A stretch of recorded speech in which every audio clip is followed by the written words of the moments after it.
Le troisième millénaire dans lequel nous sommes entrés depuis janvier l'an 2000 ne nous a pas apporté la paix tant attendue par les amillénaristes.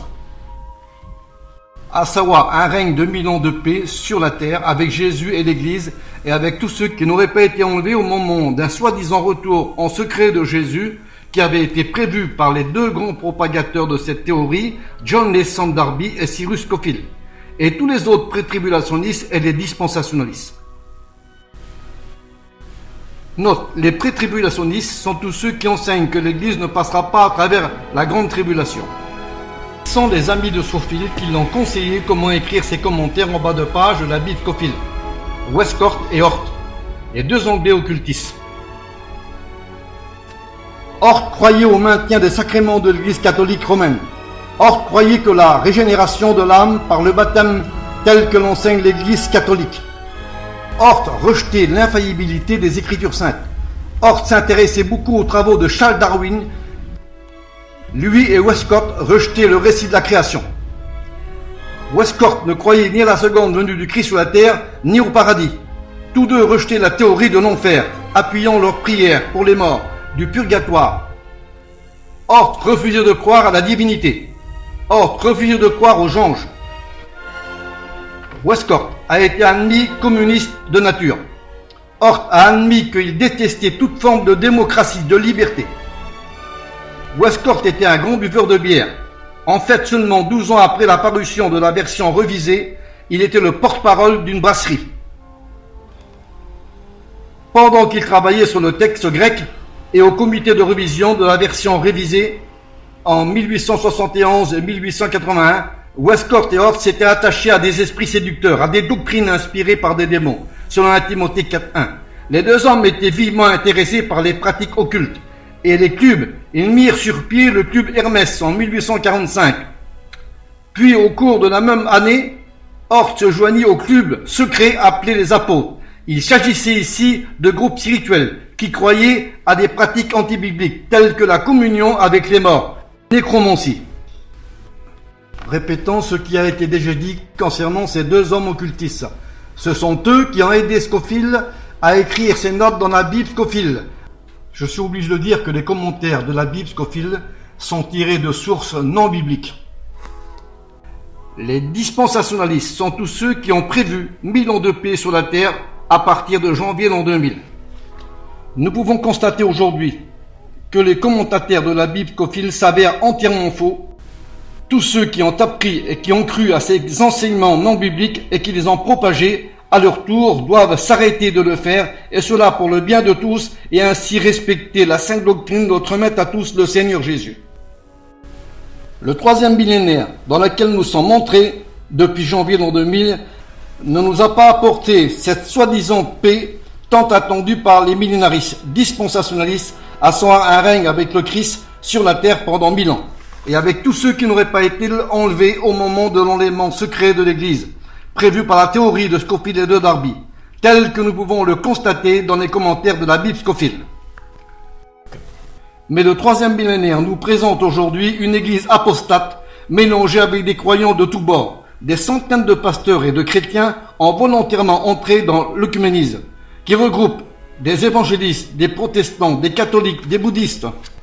Lors d'une journée pour la paix, plus de 11 religions non chrétiennes étaient représentées. Alors, des hindous, sikh bouddhistes, judaïsme, islam, animistes africains qui adorent les esprits de la nature, shintoïstes japonais, zoroastriens, adorateurs du feu. Le Dalai Lama, les dirigeants bouddhistes, exilés supposèrent le dieu du roi du Tibet au cœur même des activités de cette journée. De même que Héliotophe, chef rabbin des Juifs de Rome. À cette occasion, le Dalai Lama et Jean-Paul II sont devenus de grands amis. Et le dieu bouddhiste était assis à la gauche du pape. Tous ces dirigeants adorent de faux dieux.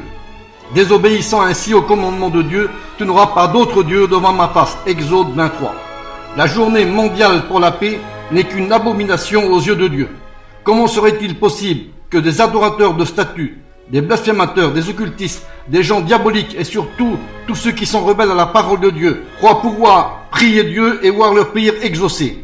La parole de Dieu nous dit le contraire. Par exemple, le Proverbe 28.9 nous dit ceci: en disant si quelqu'un détourne l'oreille pour ne pas écouter la loi du Seigneur, sa prière même est une abomination. L'œcuménisme ne prêche nullement l'évangile intégral de notre Seigneur Jésus-Christ, mais prêche un autre évangile selon Galates 18:9. Paul déclare, même si un ange du ciel viendrait nous annoncer un évangile différent de celui que nous avons annoncé, qu'il soit anathème, c'est-à-dire maudit. Le Conseil des Églises nationales, des Églises des États-Unis, d'Amérique, est composé avec des églises telles que l'Église catholique romaine avec ses fausses doctrines, l'Église unie du Canada avec ses ministres homosexuels, l'Église anglicane avec sa hiérarchie de prêtres et évêques avec leurs fausses doctrines telles que le baptême des petits-enfants. Je souligne que tous les authentiques pasteurs et chrétiens doivent à tout prix se détacher, se séparer de ceux qui participent à ce conseil écuménique. Car en le faisant, vous participez à ces œuvres infructueuses des ténèbres, comme le déclare la parole de Dieu, que vous le vouliez ou non. 1 Timothée 5,22 nous dit de ne point participer au péché des autres. 1 Thessaloniciens 5,22 nous dit aussi encore, abstenez-vous de toute espèce de mal. Éphésiens 5,11 déclare, en avertissement des chrétiens, ne prenez point aucune part des œuvres infructueuses des ténèbres, mais plutôt condamnez-les. L'écuménisme qui regroupe tout ce monde anti-biblique font partie de Babylone la Grande qui va être détruit par Jésus lorsqu'il va descendre du ciel au jour de son avènement. 2 Thessaloniciens. Avant de terminer ce chapitre de l'Apocalypse, je tiens à dire que la Fédération protestante de France ainsi que l'Église catholique qui se sont alliés avec les protestants font partie intégrante de Babylone la Grande, la mère des prostitutions de la terre. Apocalypse 18. C'est la raison pour laquelle Dieu nous avertit en nous disant « Sortez du milieu d'elle, mon peuple », afin de ne pas participer à ses péchés et que vous n'ayez point part à ses fléaux. Je rappelle une fois de plus que je ne suis pas contre la mission Vie-Lumière, comme certains l'ont dit et redit.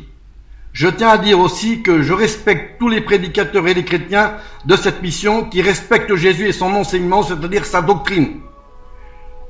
Le travail que je fais à travers ces messages bibliques ont pour but de faire honorer et respecter la doctrine de Jésus notre Maître à tous. Et cela afin d'éclairer tous ceux qui ont appris des erreurs d'enseignement propagées dans le monde par les commentaires de Scofield et John Nelson Darby. Il est triste de constater aujourd'hui que des pasteurs et des chrétiens rejettent les avertissements de Dieu qui nous exhortent à ne point avoir de communion avec eux. Entre parenthèses, avec les infidèles et les idoles de ce monde. 1 Corinthiens 6,14. De s'éloigner de tous ceux qui créent des scandales au préjudice de l'enseignement et la doctrine du Seigneur Jésus et des apôtres. Romains 16,17 nous dit de ne pas recevoir ceux qui transgressent les doctrines du Seigneur, de Jean. De s'éloigner de tous ceux qui vivent dans le désordre, selon les enseignements de Jésus et des apôtres. 2 Thessaloniciens 3,6, etc. D'ôter le méchant du milieu de nous. 1 Corinthiens 5,13. D'avoir le mal en horreur. Romains 12,9. De s'éloigner de tous ceux qui en apparent de la pété, qui en renient ceux qui ont fait la force. 2 Timothée 3,2. Frères et sœurs, le choix vous appartient. Désirez-vous rester et vivre dans l'œcuménisme, dans Babylone la Grande, ou faire honorer la doctrine de notre Seigneur Jésus-Christ? En conclusion de ce message biblique, je tiens à souligner que l'alliance qui a été faite avec les protestants qui approuvent le mariage pour tous, avec la mission Vie-Lumière, je parle ici des dirigeants de cette mission, qui ont signé la charte en 1975, bien que nous les avions avertis de ne pas le faire, et cela depuis la convention de Hollande. En acceptant cette alliance, la mission a signé son entrée dans l'œcuménisme mondial, la grande Babylone qui va être détruite lorsque Jésus va apparaître du ciel. Tous les personnages qui ont été cités dans les notes précédentes travaillent avec la Fédération protestante de France. Je suis obligé de dire que la pire de toutes ces religions mélangées et unies ensemble dans l'œcuménisme est la Fédération protestante de France qui marie les hommes et les femmes ensemble, ce qui est très grave. Ce mariage est la pire des abominations de la terre. Je demande à Dieu qu'il vous éclaire de cette situation dramatique aux yeux de Dieu, afin de vous décider de vous en séparer. Que Dieu vous bénisse, votre frère Ramucho Lagrené. Rappelons-nous que l'église véritable du Christ est l'ecclésia du Christ, c'est-à-dire l'église mise à part du monde, séparée hors du monde. dont tous les membres qui sont des chrétiens ont été sanctifiés, justifiés au nom du Seigneur Jésus et par son sacrifice une fois pour toutes, comme le déclare l'Épître aux Hébreux. Je profite de ce message pour vous annoncer qu'une première rencontre avec des prédicateurs et des chrétiens de la ville de Marseille aura lieu. Cette rencontre aura pour but de traiter les grandes doctrines de Jésus et des apôtres. Je précise que tout le monde, s'il le veut, peut assister à cette réunion d'enseignement. Chacun pourra s'exprimer et poser des questions et tous auront des réponses bibliques et seront confirmées par le texte et le contexte biblique. Cette rencontre aura lieu dans le courant du mois de septembre. Téléphonez-moi pour savoir exactement la date au début de septembre. Voici mon téléphone 06 17 57 43 30.